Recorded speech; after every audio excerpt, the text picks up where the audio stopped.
So I've been on this word for some time, being weathered.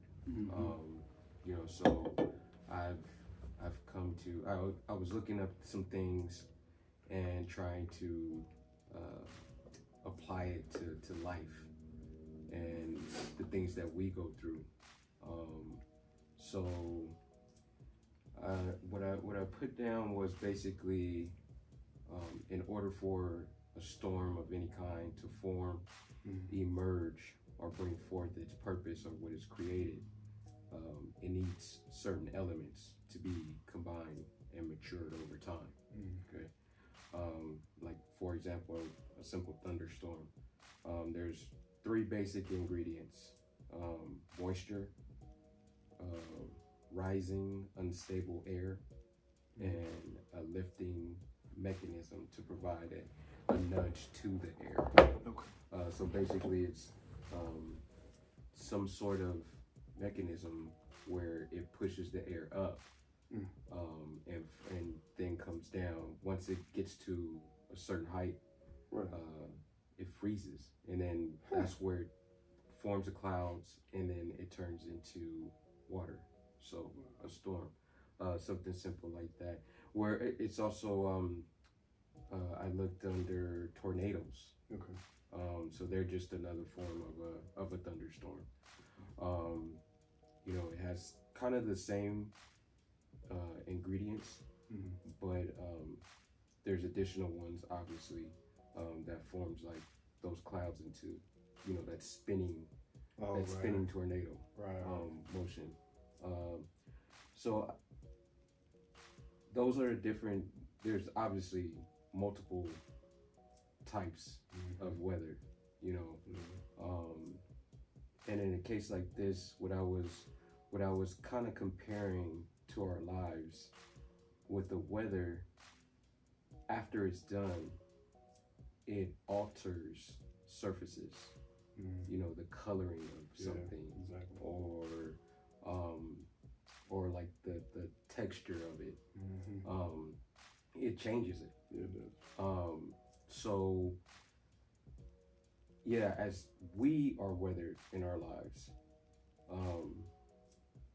we are the surface, and through these different type of weathers that come our way, right? We get altered. That's real. We get things change. Our colors change in a sense. Our mindsets, they change. Exactly. In a sense, our actions and things that we do, from what we've been through during that weather, during that storm, and it's so what the key I found out is that most of the time, the weather that we go through, the storms that we go through, I believe most of the time we implement those elements to make that weather. Would you agree? You mean so like the basic, so like the basic, what I was saying, like how the three basic things were to make that thunderstorm. Okay. So in life, when we go through these trials, through these storms, would you say most of our storms that we go through, would you say that it could be, most of the time it's the cause of our choices, our actions, the things that we go through? But I think it's both. I certainly think is one. I see how, like, maybe as a child, you are making like minimal choices. What you put in your mouth, maybe what you might crawl across the floor, but you're not responsible for any really big actions or big decisions. So those storms, they coming at you. Mom, like for example, I grew up, if mom is on drugs, she's bringing that to me. If pops is doing X, Y, and Z, he's bringing that storm to me, and it's beating down on me. I didn't bring that to myself. I think as we get older, to your point, because you made the point earlier, because of the storms that we've experienced, we now are weathered and shaped to now do different things. So for example, and I'm 46,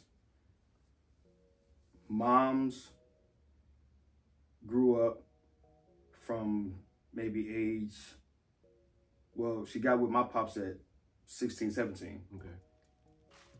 To my knowledge, he never put his, he never put his hands on my mother. What I do know is after him, every other boyfriend did. So let's say, for example, if she's, let's say 19, she's still a child. So from 19, she already had me at 17. So at 19, all I've known is my mother and domestic violence. So I know that I have a trigger for seeing women in danger. If I sense it, if I smell it, if I even think my wife, my daughter, or any woman in the area is in danger of another man, that triggers something within me. So I'm going to either take precaution, act out,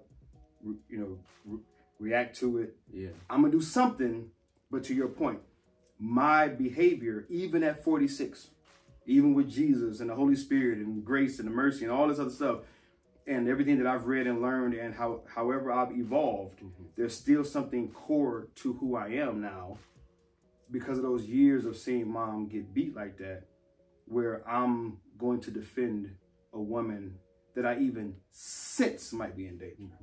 So yeah, it's the storms of what I experienced growing up, seeing moms beat, listening to her get beat, seeing her come home with black eyes and being too small to do anything about it. All of that fear, all of that frustration, all of that anger, it just became a part of me. So now, now as a grown man, now that I've got my weight up, as we say, if I think something may happen to a woman, and it's just an example, my behavior can look out of character because it's a trigger for me. Okay. So I think it's both and. It's one, storms can come to you. You ain't got nothing to do with that. And it don't matter that you're a child. I mean, storms come to us just because we're human. But also then we create storms. So to your point about creating them, let's say because of the storm I went through with moms, I perceive danger for, let's say, my daughter. Okay. She's out dating somebody.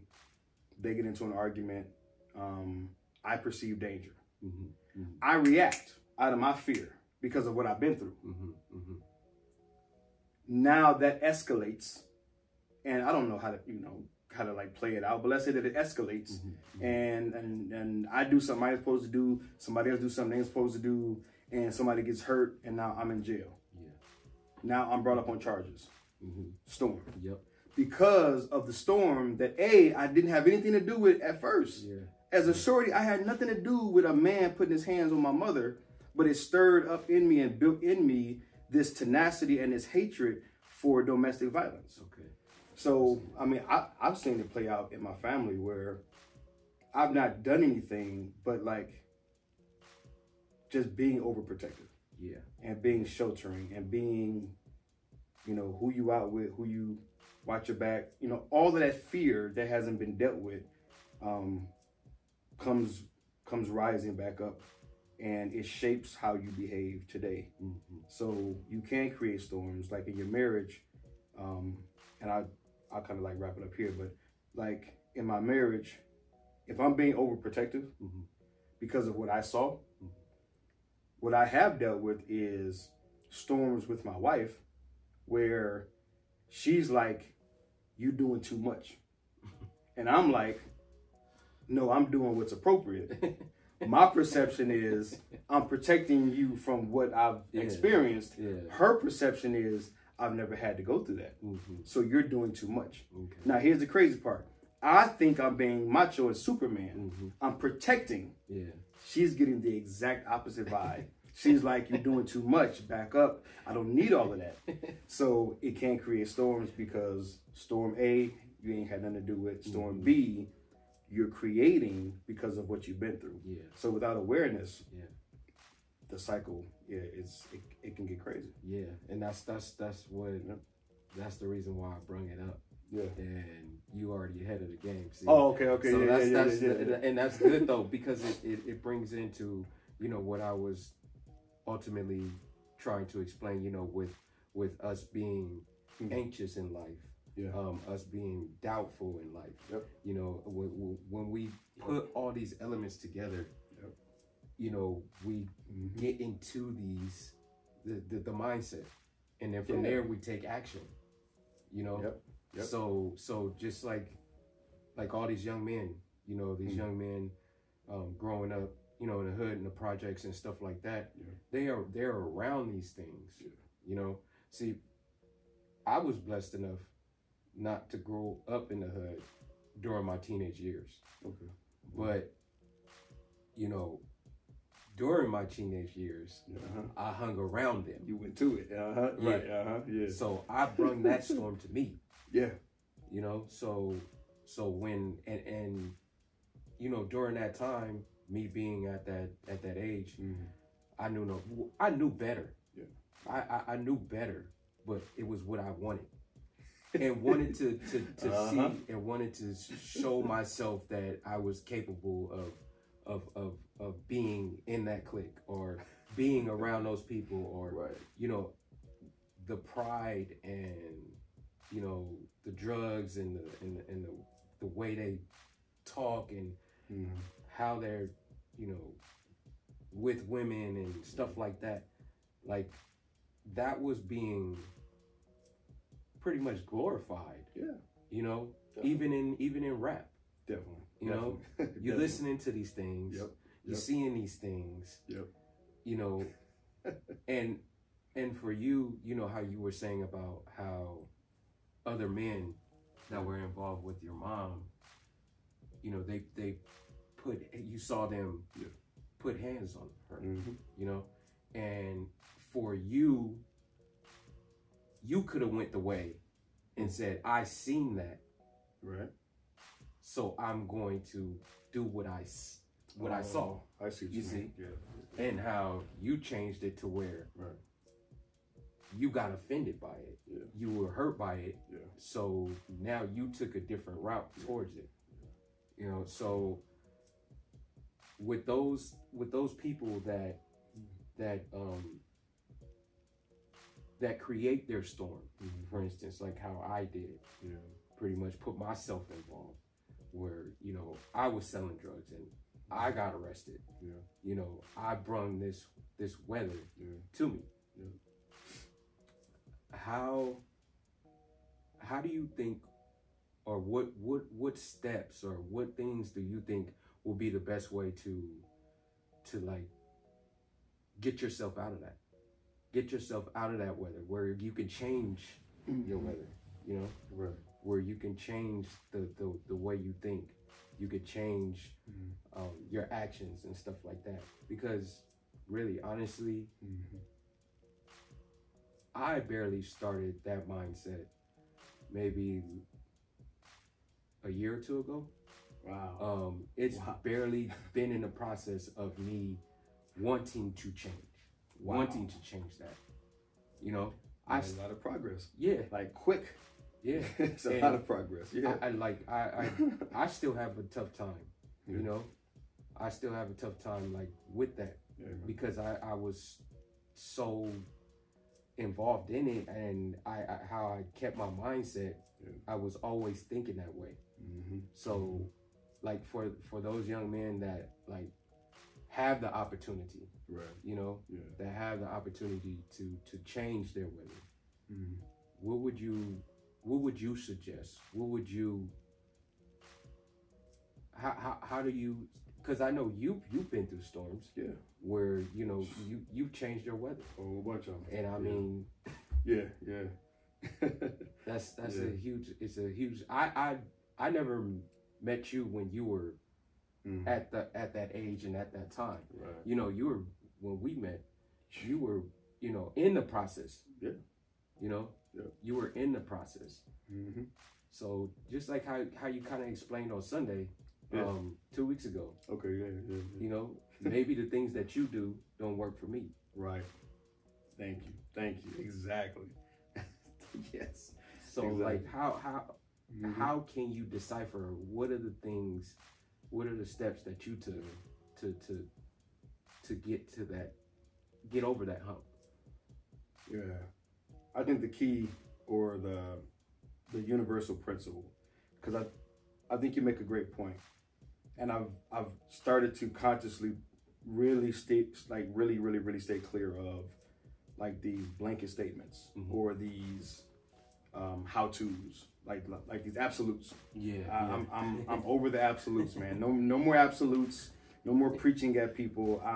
I've taken a vow to just talk and have conversations, and to not be categorical or like dualistic, like this or that. It's always both and, because life is ebb and flow. Life is not ebb only. Life is not flow only. Life is ebb and flow. So, how did you come to that conclusion, though? How did you honestly turn that page? Man, let me tell you. And this is the one principle that I want to share: awareness. Now that's it. Now the thing about awareness is, which I'm learning, and I'm really starting to have a huge passion about, is there's certain words that are not talked about in our community, meaning the Black and brown community. Okay. Awareness is one of them. They call things like emotional intelligence, awareness, some of these other things that we've had, conversations about. They call them more esoteric or more specific to a certain kind of people. And what I've discovered is those things that are labeled the woo or esoteric, or that's for the Eastern culture, or that's for the monks and for the Buddhists, and these labels that we put on these fundamental things have kept us back from growing and developing in certain areas. So for example, in the Black community and the brown community, if emotional intelligence is not taught, then what you have is a lot of emotionally unstable young African Americans and Hispanics. No emotional regulation means violence, chaos, stress, anxiety, and pressure to do something to change how I feel. And with no regulation, there's nothing to control what I do. So I do whatever I need to do. If it means having sex with this girl tonight to relieve the stress, I'll do it. If it means breaking into a liquor store tonight, I'll do it. If it means shooting somebody, I'll do it. If it means joining a gang tonight, I'll do it. None of those things are what anyone actually wants to do. And I'm taking a long way around to explain this, but I think that it needs to be said. All of these things are never the goal. If I join a gang, it's never to join a gang. If I have sex with a girl tonight, it's never to have sex with the girl. Everything goes back to trying to regulate ourselves emotionally. Everything will steer back to that. Everything is a feeling. Everything will point back to a feeling. The only reason you do anything in this world is to experience an altered internal state. I don't like how I feel currently, so I'm going to do this. And I bet you, as soon as I do this, I'm going to feel this. Even if you're not conscious to it.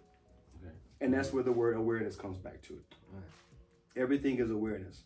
So I've been able to make the progress, or to experience the progress. I don't make anything happen, but I experience the progress that I've experienced through the various things that I've become aware of. So for example, don't look. I'm gonna test you on the spot. Don't look. From your peripheral of your left eye, would you agree that there's books on this shelf? Okay, so there's books there. Name one. Couldn't tell you. Now turn and look at one and just call out his name. Awaken the Leader. Okay, there it is. What just happened? I put it in my peripheral. I was aware of it. You became aware of it. The minute you became aware of it, you could do something with it. Before you became aware of it, it's kind of there. It's vague. It's just kind of in the atmosphere. Like right now, I'm looking here, but I see the books out of my peripheral. They're just kind of there, but I can't do anything with it. Boys in the hood see other successful people not in the hood, but it's in their peripheral.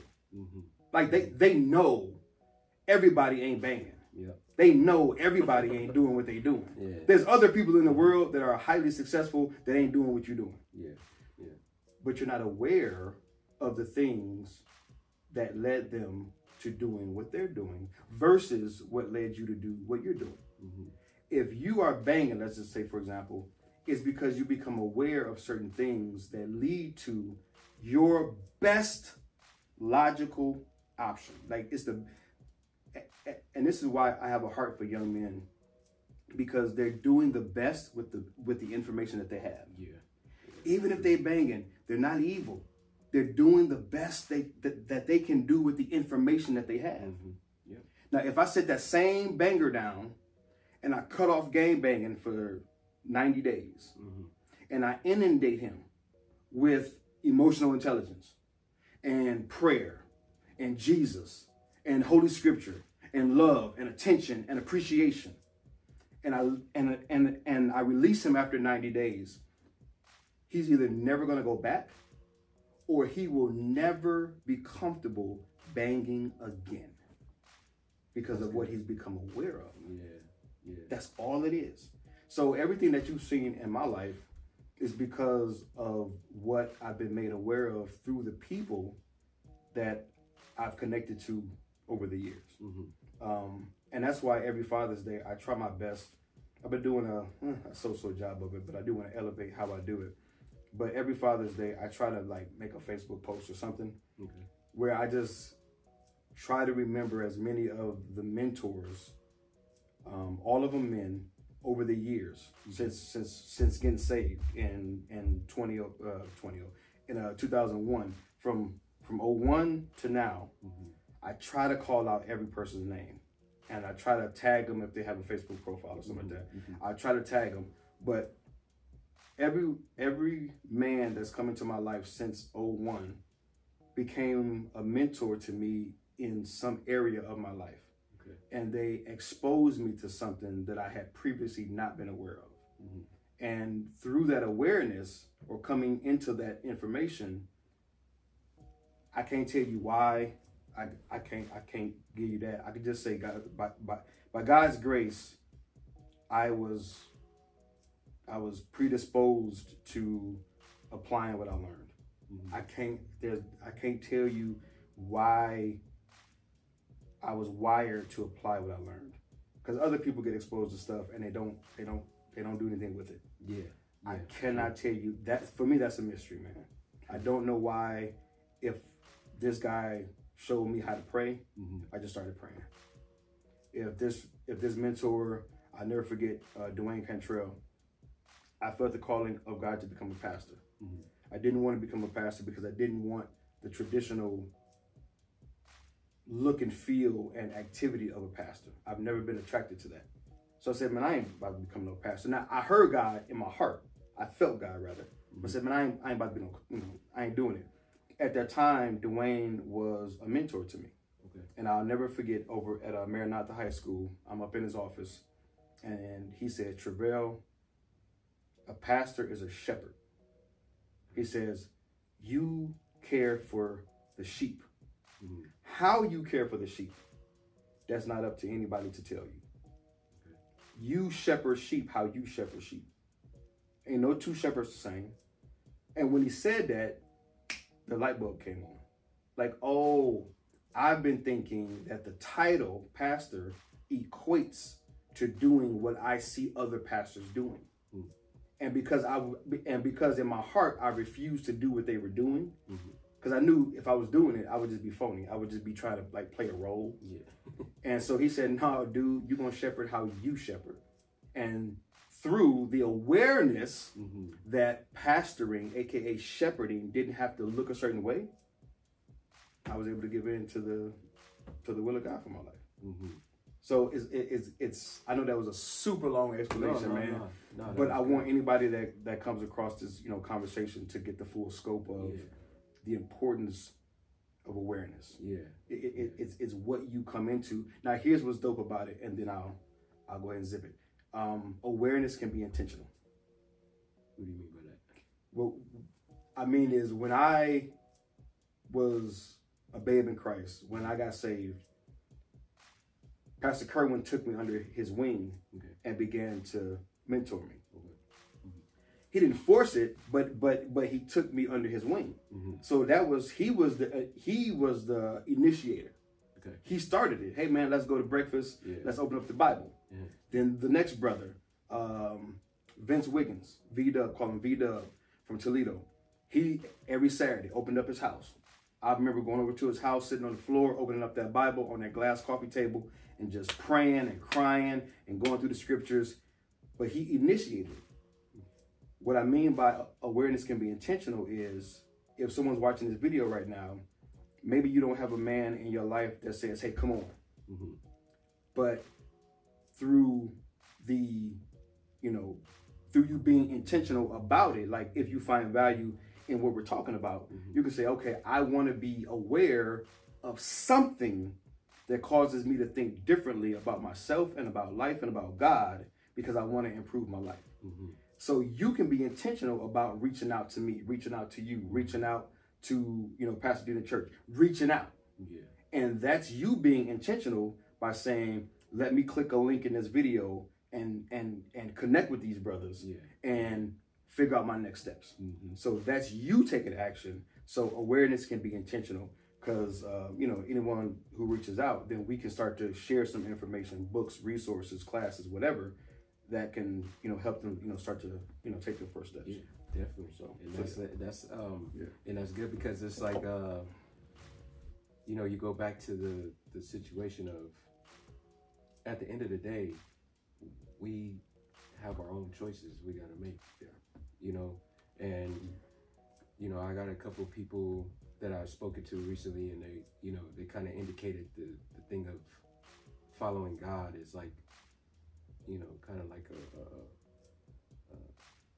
a dad that's giving you rules, and you have to follow these rules, and when you don't do that, consequences happen. And they take it as in like, well, whether I'm with God or not, consequences are going to come either way. Okay. So what's the point of believing in God? I like that. And that's honest. And I even told, I had the conversation, and I was like, I agree. I mean, I have that problem still. We all do. Yeah. I have that problem still. I still will think that. Yes. So you are not the only person. No. So for you to look at me and say, well, you're a Christian. Right. Right. I still got the same issues as you, bro. And that's the funny part, that they think like when you are calling yourself a Christian, when you are labeling yourself as this Christian, things are different for you for some reason. It's this facade in the world that, when you're religious, you're this different person. You go do different things. I don't go through nothing different. No. That's under the sun that you don't go through. Nothing. Nope. It's the choices that you make. So I've, and that's where I started to make these choices. There you go. On the right path. There you go. Linking up with you. Going to church more.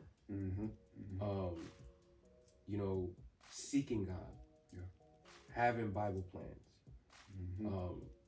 Interacting with other followers. Yeah. Listening to things. All these things I decided to implement in my life different. And so I'm having different type of problems. Yep. So but I changed these things. Yes. Yes. I was no longer hanging around. I was no longer, on the block drinking all day. Right. Ended up getting into fights for no apparent reason. And half the time, you fighting your own friends. Yeah. That's the funny thing about it. one closest to you. You end up fighting the same Negro that you just grew up with, or you know, had a relationship with, over one misunderstanding. Yeah. You know, and I chose that weather. Yeah. You know, I chose that. So now that I've changed this weather, now that you know, I've gone through that process of where I'm kind of I'm leaning towards a side of, you know, patience and understanding and hope, faith. Right.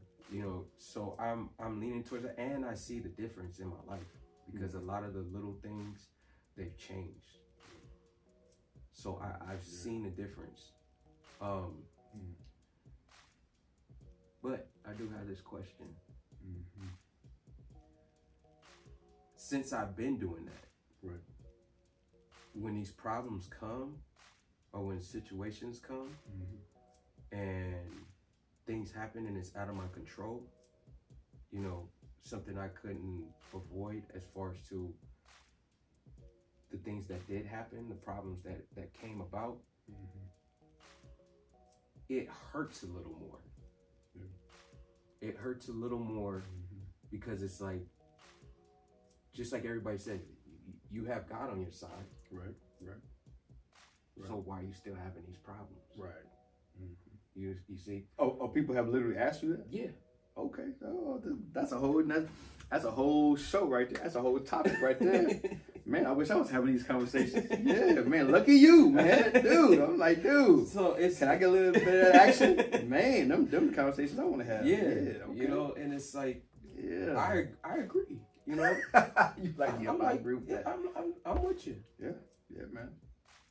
I still go home at night and I'm thinking, like, why did this happen? You know, right? Like, and I'm supposed to have an advantage. Okay. Yeah. You know, I'm supposed to have this advantage. I like that's another topic. That's what is our advantage in this thing called Christ? Okay, but go ahead. Yeah, oh man, I'm loving this. Go ahead. So you know, how do I stay consistent? How do I mean, you could say it's easy to forget. Some people can say that, you know, and some people have that ability. You know, it's amazing. I don't have it yet. I don't either. He ain't gave it to me yet. But yeah. But you know, how do you stay consistent? You know, believing in him and keep on praying. You know, how because those storms are going to come, just like you said. Some of them are unavoided. Some of them that you didn't even bring them. Right. You know, they just came your way. Right.